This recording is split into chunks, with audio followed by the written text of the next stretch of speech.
Assalamualaikum warahmatullahi wabarakatuh. Saudara-saudara yang berbahagia di rumahnya masing-masing. Hari ini saya ingin bertemu dengan saudara-saudara untuk berdiskusi kembali jarak jauh. Dan topik yang kita bahas hari ini adalah bisnis dan kreativitas. Dulu orang berbisnis itu sepertinya tidak membutuhkan kreativitas. Karena apa? Zaman dulu pemenuhan kebutuhan orang, kemauan orang, keinginan orang itu seringkali dalam jangka waktu yang panjang tidak berubah.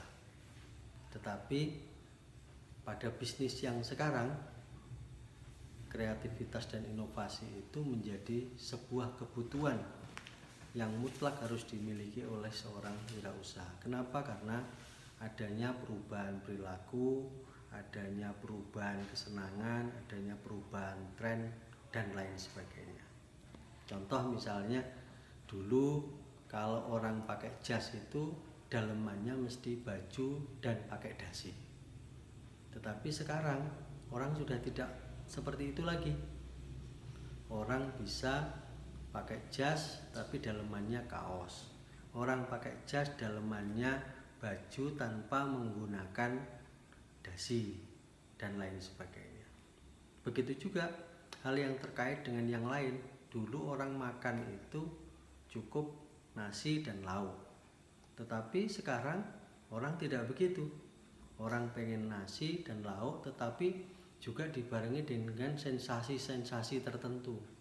Misalnya orang pengen nasi dan lauk sambelnya pedas, level 1, 2, 3, 4 sampai 15. Tetapi kemudian berkembang lagi bahwa sambal itu tidak hanya cukup pedas, tapi sambelnya apa? Sambal terasi, sambal bawang, sambal tomat, dan lain sebagainya. Jadi keinginannya makin bertambah. Bahkan sesuatu yang sepertinya dulu tidak mungkin juga menjadi mungkin. Contohnya apa? Sambal pencit, sambal kedondong, dan lain sebagainya. Jadi ini contoh. Orang makan mie dulu juga mie yang biasa, tetapi sekarang macam-macam ragam mie-nya. Ada mie goreng, ada mie godok, ada mie bakar, dan lain sebagainya. Di bidang pakaian juga begitu. Orang dulu pakai pakaian itu pantas nutupi aurat, tetapi sekarang tidak lagi begitu. Orang pantas nutupi aurat plus bergaya. Sehingga apa? Pakaian juga ada tren-trennya tertentu dalam kurun waktu tertentu, itu kemudian berubah dan lain sebagainya. Dulu orang pakai pakaian selalu senada, tetapi sekarang juga sudah ada yang tabrak warna dan lain sebagainya. Disitulah kemudian bisnis itu tidak hanya statis, tetapi bisnis itu juga membutuhkan kreativitas. Ini produknya tadi yang saya contohkan. Bisa jadi juga cara penjualannya. Dulu pembeli dan penjual bertemu langsung. Itulah yang disebut pasar. Tetapi pada zaman sekarang tidak lagi. Orang beli barang sudah berkembang. Orang ingin memenuhi apa saja sudah berkembang. Kalau dulu pakai SMS, kemudian pakai WA, sekarang sudah pakai aplikasi. Orang sudah pakai berbagai macam aplikasi yang bisa dilakukan, yang bisa dimanfaatkan untuk memenuhi kebutuhannya. Membayar juga begitu. Dulu pakai uang tunai, kemudian pakai e-money, pakai OVO, pakai macam-macam dan lain sebagainya. Jadi pembayaran pun juga mengalami perubahan-perubahan, kemauan orang, kesenangan orang, dan keinginan orang. Orang makan yang tadi saya sampaikan tadi itu bisa jadi juga berubah polanya. Kalau dulu makan mesti datang ke warung, sekarang makan cukup di rumah. Maka kemudian kemudian ada perusahaan yang sudah khusus melayani transaksi yang pesanan di rumah dan lain sebagainya. Nah, sekarang kepentingan kita apa? Bagaimana membangun kreativitas dan inovasi di dalam bisnis itu? Kalau saudara ingin membangun kreativitas dan dalam bisnis, kreativitas dan inovasi dalam bisnis, ada beberapa hal yang perlu saudara perhatikan. Yang pertama adalah terkait dengan diri saudara. Pelajari saudara ini punya potensi apa. saudara ini punya kelebihan apa yang saudara miliki, itu yang nanti sampean bisa jadikan, saudara-saudara bisa jadikan sebagai dasar untuk mengembangkan kreativitas dan inovasi. Yang kedua, terkait dengan kesenangan saudara. Kesenangan itu juga bisa membangun kreativitas dan inovasi. Jadi lihat potensi saudara, kemudian kesenangan saudara, kemudian kebiasaan saudara yang biasa saudara lakukan. Itu menjadi basic kita untuk membangun kreativitas dan inovasi. Tetapi jangan lupa bahwa kreativitas dan inovasi itu tetap harus didasarkan kepada apa yang orang butuhkan, apa yang orang inginkan, apa yang orang bayangkan, apa yang orang ingin harapkan. Kenapa? Kalau itu tidak kita lakukan, orang tidak puas. Kalau orang tidak puas, orang tidak akan kembali. Puas itu bagaimana? Puas itu akan tercapai kalau apa yang diterima sama dengan apa yang diharapkan.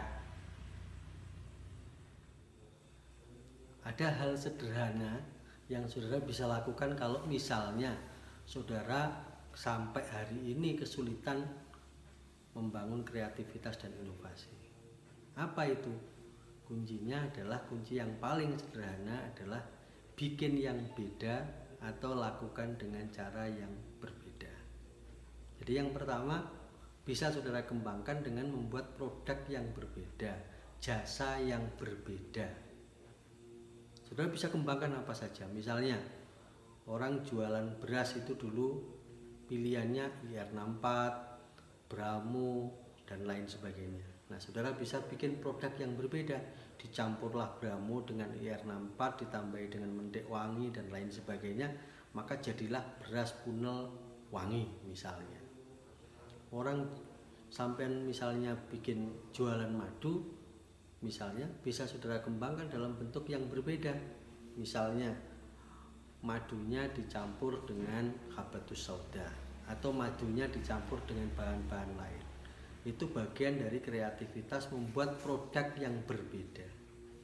Nah, kalau sampai tidak bisa membuat produk yang berbeda, maka bikinlah cara yang berbeda. Jadi lakukan dengan cara yang berbeda. Jadi misalnya melakukan cara yang berbeda itu bisa dengan cara menjualnya, cara melayaninya, dan lain sebagainya. Dengan cara-cara yang berbeda itu akan menarik. Misalnya contoh yang tren sekarang ini, toko-toko handphone itu seringkali menampilkan anak-anak muda berjoget di depan toko. Yang itu tidak ada kaitannya dengan produknya, tetapi membuat orang melihat, membuat orang tertarik. Kalau tertarik orang kemudian berhenti, kalau berhenti kemudian orang mendekat, kalau mendekat orang kemudian ingin melihat apa yang ada, dan kemudian bisa jadi orang kemudian melakukan transaksi. Itu contoh misalnya. Saudara melakukan dengan cara yang berbeda, bisa jadi hal-hal yang lain yang saudara kembangkan. Kalau dulu misalnya ada seseorang yang kreatif, dulu beli ayam itu selalu di pasar, maka kemudian ada orang yang membuat cara yang berbeda cara menjualnya. Dia tidak di pasar, tetapi kalau ada orang pesen, disembelihkan, kemudian dibersihkan, baru dikirim. Sehingga dengan demikian dia punya keunggulan produknya, termasuk keunggulan caranya. Keunggulan produknya ayam segar karena baru beli langsung disembelih. Jadi ketika ada transaksi disembelih. Yang kedua bisa menjamin halalnya. Yang ketiga apa? Produk itu dikirim ke tempat pembelinya. Sehingga itu bisa jadi waktu itu lebih sukses. Meskipun sekarang cara itu bisa jadi berubah. Ini yang ingin kami sampaikan dalam kaitannya dengan kreativitas dan inovasi. Karena kalau kita tidak kreatif dan inovatif, maka kita akan digulung oleh zaman. Sekarang banyak mal-mal yang tutup karena ada aplikasi-aplikasi yang bisa melayani semua kebutuhan orang dari rumah saja. Bisa jadi ke depan juga akan ada inovasi-inovasi baru, ada kreativitas baru yang itu akan menggulung produk-produk yang lama. Sampai mesti ingat, dulu ada Nokia, sekarang kita sulit mencari HP Nokia. Dulu ada Ericsson, sekarang tidak ada. Dulu ada Sony Ericsson, sekarang juga tidak ada. Dan itu dulu tidak dibayangkan oleh orang. HP itu nggak membayangkan akan datangnya pesaing-pesaing yang baru dengan kreativitas yang baru. Saya pikir itu yang saya sampaikan. Selamat bergabung di dalam komunitas wirausaha, dan untuk menjadi wirausaha maka bangunlah kreativitas dan inovasi. Mumpung masih muda, lakukan yang secepatnya. Jika Anda sudah tua, jangan sampai ketinggalan untuk melakukannya. Saya pikir itu. Terima kasih. Wassalamualaikum warahmatullahi wabarakatuh.